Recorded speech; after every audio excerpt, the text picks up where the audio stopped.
of knee extension, and the spinal erectors are also involved just to stabilize and to keep the torso from bending. Can we all just take a minute to appreciate this random dude who's just blatantly filming Geoff here from all angles, walking along the whole way while he's doing hip thrusts? I have to wonder how many people that he has shown that video clip to.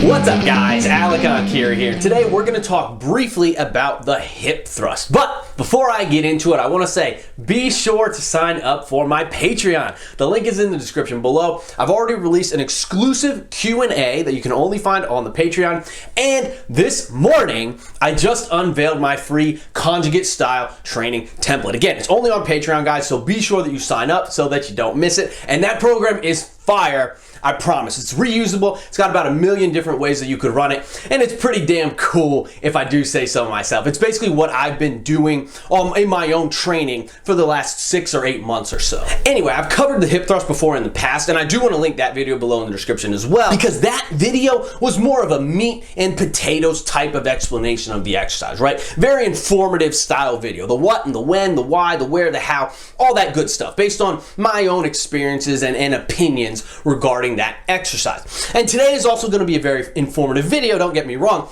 but it's more of a rebuttal style video, right? I stumbled across a video by Geoffrey Verity, Schofield, that he published on his video a few months ago, all about hip thrusts, and there were a few points he made in his video where I felt that he was just a little bit biased, or where he was kind of viewing the movement through what I would consider to be a little bit of an incomplete perspective, or a partial perspective. And so, like I said, today's going to be a rebuttal style video. I just want to throw my opinions, my opposing perspective back out into the stratosphere, just to kind of bring us back to center, so to speak. Bring the pendulum back to center, so to speak, right? I'm kind of over here regarding the hip thrust, and Geoff, I felt like, was kind of over here. And so I want to bring the audience right back smack dab into the middle, because the hip thrust is a fantastic exercise, right? And I think that you should have a comprehensive understanding of its benefits and how it should be utilized before you decide for yourself whether or not it's something that you should be including in your own training. So let's check out Geoff's video. I'm going to run through certain parts of it, the parts I disagree with. I don't disagree with the whole thing, and I would encourage you to watch that video as well, and I will link that one below in the description also. Now we got 3 videos in the description, but I do think you should watch it. I'm just going to run through the points that I disagree with, and I'm going to rebut them as succinctly as I can, which is to say, not very succinctly at all. But oh well. And before I get to it, no shade to Geoff whatsoever in this video, but hey, let's just jump right into it, guys. But it is primarily a glute exercise. No one does hip thrust for anything except the glutes. So right away, we can see that if your goal is not to build the glutes, the thrust is absolutely not a must.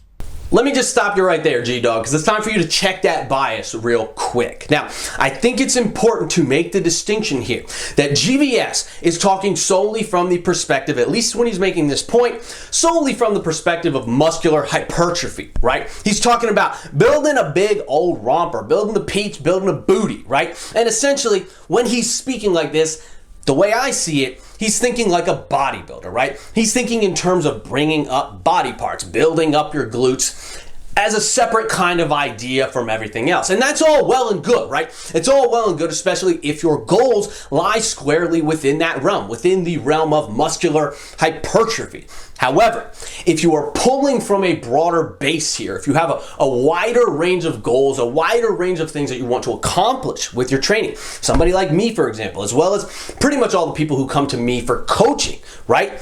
Being strong and athletic and conditioned and just well-rounded in general and overall, that's pretty much what I do now. And so hypertrophy is obviously a big part of that. It's a big part of what we do when we train every day. But it is not the end-all, be-all. There are many other factors to consider. So, for example, we also analyze weight room carryover, right? So how strength is built on one lift and how that is going to transfer over into another lift. That's a very important part. And that is something that happens both directly and indirectly, and that is an important part to know. We also analyze exercises from the perspective of carryover into real life as well as into sport and athletics. So does working this particular group of muscles in this particular fashion accomplish anything of note that may help certain athletes perform better in their sport or help certain populations to just do better at life in general, right? Usually you're talking about older folks when you're thinking like that, but that can also apply to teenagers and people who are just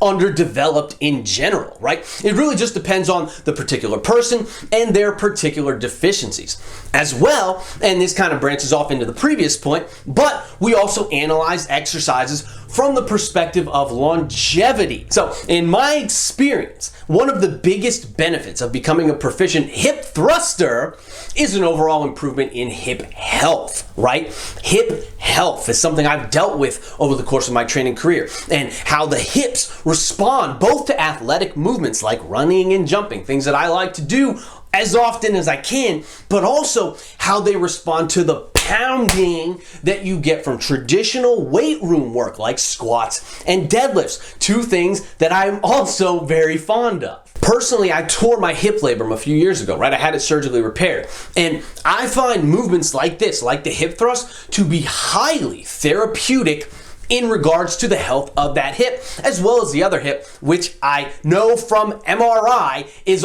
at risk of having a torn labrum in the future. The labrum may already be torn, but I know how to work around it. Not even work around it. I know how to work through it. I know the sorts of things that I need to do to still be able to run and jump and squat and deadlift and squat deep and all that good stuff without bugging my already potentially fucked up hips, because I've found things like the hip thrust to be very helpful in that sort of regard, right? So like I'm saying, just generalized hip health, right? It's something that when you factor in everything that I do on a weekly basis, and that includes the squatting and the deadlifting, but also high intensity sprinting, high impact jumping movements, loaded jumping movements, Olympic lifts, etc., etc. So it's a lot of work and it's a lot of stress and strain on these areas. And the hip thrust provides me an insurance policy that keeps my hips both feeling limber as well as just moving more seamlessly in general. I explained this point in my video, my original video on hip thrust that I linked below. And I may be misspeaking here, but I'm pretty sure that I have heard that GVS has also experienced this exact same injury as me, a torn labrum, and it might even be on both hips. He can correct me if I'm wrong, but I think I've heard that. And he's also, as a result of that, suffered his share of hip issues, right? Once the hips start getting to you, man, it can be a real bitch, I'm telling you. And so if he starts taking movements like this, like the hip thrust, more seriously, he may find that he's actually able to extend his training career and keep building his squats and keep building his deadlifts for a longer period of time without running into hip issues. And we're gonna cover carryover later in this video, but I'll just spoil it for you right now. The hip thrust doesn't carry over into these exercises, not directly. But if it extends the length of your training career, the length of your pain-free training career, it kind of carries over indirectly, right? It doesn't build those lifts, but it does provide you an insurance policy, which for somebody who plans to be in this game for the long haul, that might be an even more important factor. And finally, just to close this point, I'm not seeing an abundance of bubble butts when I walk around the streets, man, right? He's talking about this exercise from the perspective of hypertrophy, like we're all running around just seeing nice juicy asses all day long, but we're not seeing that, man. Pancake ass is endemic. And so I don't think we should be even putting anything out there that's gonna remotely discourage anybody from performing this exercise if it's something that they're considering giving a shot, right? It's already hard enough to get people to do it at all just because it's kind of awkward looking, a point that he mentions in his video, but the value is there, man, and that value extends far beyond this simple muscular hypertrophy. But if you do have a flat ass, then it's probably even more important for you to be doing stuff like this. All my trainees perform this exercise. They do it with diligence. They'll tell you that they don't like it, but they still do it anyway, as do I. Do I want a big booty? I think it looks better than having a pancake ass, but I'm not having everybody hip thrust just so that I can build Team Bubble Butt over here and stare at a bunch of dudes who are mimicking fucking all day long while I'm watching WhatsApp videos on my phone. No, I'm doing it because I want trainees to be my trainees to be able to feel good for the long haul, and that is not a point that I think should be glossed over here when we're talking about this exercise. And you're just thrusting up. Okay, there's only really one path that your hips can go. And this makes it so that it's very, very hard to fuck up. But yeah, I gotta disagree here, man. Everyone fucks this exercise up. They go too goddamn heavy, right? They see James Harrison thrusting 700 pounds and they're like, well, shit, if I'm not doing at least 400 or 500 pounds, then I must be a real weak dude. And then they start loading up excessive amounts of weight. And unfortunately, because of that, they end up not really accomplishing anything. Because for starters, you're not fucking James Harrison. He is a literal monster. A literal monster. And I would even have him use less weight on this exercise than he's using here, okay? I honestly think that if we lowered the weight, he would actually get more out of the movement. But you guys, my audience, need to probably be using a quarter of that weight at best, dude. I see this shit every day. When I have people do the exercise right, when I have people do the exercise within I won't even say correctly or incorrectly, because you can do whatever the hell you want. But when I have people do the exercise within the parameters that I assign, they cannot use nearly as much weight as they think they need to be using. For starters, you need to control the eccentric phase. You need to maximize that loaded stretch that you get on the glutes in the bottom position. You need to dig into hip flexion as you lower that bar and really get that stretch on the glutes. And then when you're down there, absolutely do not deload the weight onto the floor. And then you need to punch the hips up into full extension and squeeze your ass cheeks together as hard as you can, like you're trying to crack a fucking walnut right in between your butthole, right? Now, do you really think that most people are performing the exercise this way? Geoff isn't performing the exercise this way. He's deloading it onto the floor after every single rep. And because of that, in my opinion, he is missing out on one of the primary benefits of the exercise. The loaded stretch at the bottom of every single rep. He even talks about this in his video. And building strength and control through the glutes into that deep range hip flexion. That is one of the biggest benefits that you can get from performing this exercise. In fact, it's kind of a pain in the ass to do, but setting the lift up onto blocks, your feet onto blocks, so that you can increase the range of motion at the hips even further and still do so without ever deloading the weight onto the floor, is actually probably one of the best things that you can do here with this exercise, especially once you've built up a base of proficiency. If you don't feel like continually stacking weight on the bar, you can limit the load by increasing the range of motion. And even still, even in spite of all this, personally, I have never gone over 405 pounds on this movement. 405, 4 plates for 10 reps. It was a pretty solid set, a pretty good set. It wasn't as well controlled as when I'm in the mid 300s, just for example, but still, high reps on this exercise, guys. High reps is a sweet spot. I'm talking 12 to 15. I rarely go below 12. I never go below 10. Okay, so squeeze the ass, make it burn, always move through full range of motion, and own the weight at every single step along the way. That includes at the bottom, where you should not be deloading it onto the floor. You should be supporting the weight the entire set. For the squat, you get a lot of activation out of the bottom position, but near the top, there's no resistance at all. Just standing there in a squat, the glutes are not really under tension whatsoever. They also aren't under tension when you deload onto the floor in between reps, which in my opinion is not something that you should be doing when you perform this exercise if you want to experience the full benefits that it has to offer. Let's talk about the drawbacks. First, the absolute load that you have to use. I am stupidly strong on glute bridges in particular. I've used 320 kilos. I think I did it for a triple. That is an annoyingly large amount of weight. You can get very, very, very strong on this movement or these movements if you do them regularly. Now this issue, this loading issue, is pretty easily subverted, as I don't believe that anybody really needs to waste their time with the bridge version anyway. In my original video, I called the bridge version an abridged version of the exercise. It's basically just a partial, right? Now, outside of the context of prehab or muscle activation before you perform a training session, in my opinion, as a trainable exercise, the glute bridge is kind of a waste of time, right? There's no tension at the bottom of the movement. The range of motion is too short to really be impactful. And so, if you are going to bridge in spite of all that, then you should be holding the fully contracted position for 3 or 5 or even 10 seconds at the top of every single rep. And that would force you to use a less ridiculous amount of weight anyway. But outside of that, you should just be doing the hip thrust. And outside of prehab and warm up, just to get some blood flowing, get your hips moving, get a pump in your glutes, whatever the hell you're trying to do with it, you should just be using the hip thrust when you're actually training, because the bridge version doesn't hold a candle to the thrust. It doesn't even really need to be part of the conversation. It also does have a pretty low range of motion, and you're not really getting a stretch in the bottom position at all, because the ground gets in the way. You can sort of load things up where, maybe your feet are elevated, your back is elevated even more, and therefore you're getting, more range of motion in the bottom position, but it makes it sort of a challenge to set up. I disagree with this. I mean, I'm not the tallest guy in the world, but I do have plenty of average and above average height trainees who perform this exercise just fine. Now, unless you have like incredibly weirdly short lower legs or like an awkwardly long torso, then an average height bench is probably going to work pretty much fine for the majority of people the majority of the time, right?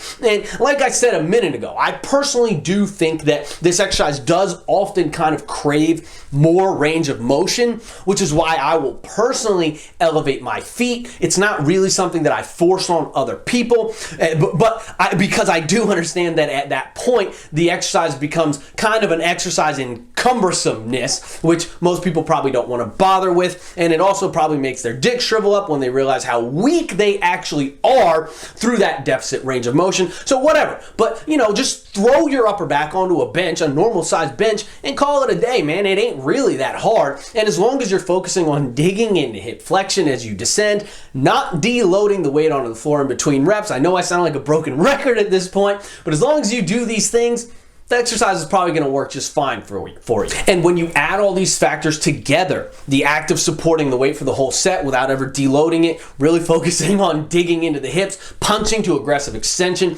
performing the high rep sets that I've been talking about, 12 to 15 reps per set, and having total dominance and total control over the weight at every single stage of the way, when you add all that up, most people aren't using 300 pounds here, man, let alone fucking 600 pounds. So, these little tweaks, they all seem like little things, but when you add them all up, cumulatively, they matter. The exercise simply loses its efficacy at maximal weight, right? It isn't a squat and it isn't a deadlift. Geoff acknowledges this in his video as well. It is not those things. It's something completely different with a different set of benefits. And so it needs to be thought of differently and trained differently because of that. And we do know that that loaded stretch in that elongated position is very, very important for muscle growth. Which is why you shouldn't be deloading the weight onto the floor in between reps, my man. Another drawback is that it should have very, very little carryover to your squat and to your deadlift. And my squat and deadlift did go up during that time, but it was not a 1-to-1 ratio. And in fact, almost no powerlifters actually focus on this movement. He's correct about all of this. But again, I believe that talking about the hip thrust as a means of solely of improving absolute squat and deadlift performance, solely as in terms of its value to carry over into the squat and the deadlift, it's kind of missing the forest for the trees, man. I discounted this exercise previously as well for many years, right? And it was based on that exact same mindset that I knew, I could tell intuitively or otherwise that it didn't do anything for my squat, for my deadlift, whatever. I was better off just squatting more. I was better off just deadlifting more. It didn't carry over. There's no real arguing against that, and I'm not trying to, because its value lies more so in the framework of general movement capacity as well as training longevity. So plot twist, Barabalho et al. In 20 something or other, they found that a full squat was actually better than a barbell hip thrust for glute development. Now, this study is flawed right from the onset. Here, they're comparing 1 rep maxes on the back squat versus the hip thrust. But again, like I said before, like I alluded to before, nobody who has a fucking clue is maxing out on a hip thrust, dude. And the fact that they're using that as a study metric here makes me wonder just what in the hell that they were thinking when they designed this protocol.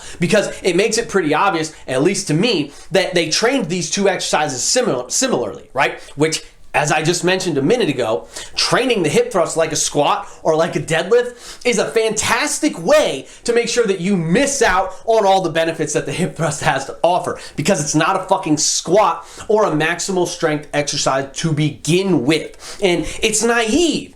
It's naive to make apples to apples comparisons, right? When you're literally comparing an apple to an orange, and it's foolish to discount the value of something because it doesn't fall into narrow metrics that you can easily quantify for a training study. Plot twisted back again, they almost certainly fabricated the majority of their data. Wow, what a wild ride. I'll have a video on that at some point. Training studies being largely worthless is probably something that we can all agree on around these parts, so I'm just going to end the video there, guys. I could go on and on forever because I love talking about hip thrust, but this has gone on long enough, and it's probably better to end this one on a positive note of agreement anyway. Like I said, though, I really just wanted to make this video today, make this piece today, to put the pendulum back to center in our little natty YouTube community here, right? Again, no shade to Geoff whatsoever. I'm sure he won't take this one personally. I just felt that his video provided a little bit of an incomplete perspective on this exercise and really ended up leaning towards dissuading you all from including it in your programs. Whether he intended to leave it that way or not, that was how I felt. That was the vibe I got when I was watching the video. And so I think that that would potentially be a big mistake. And I just wanted to give you guys the opportunity to hear somewhat of an opposing perspective in this regard, right? And if you want to hear my whole spiel on hip thrust, the why and the how and all that good stuff, check out the video that I made last year. It's called Why You Should Work Out Like an Instagram Booty Model. Like I said, it's linked below in the description for those who are interested. And that wraps it up today, guys. I hope it was informative. I hope it was enjoyable. Check out EnkiriEliteFitness.com for online coaching, training programs, all that other good stuff. Sign up for my Patreon to check out my free conjugate style template that I just released today. And keep training hard. I'll catch you guys next time.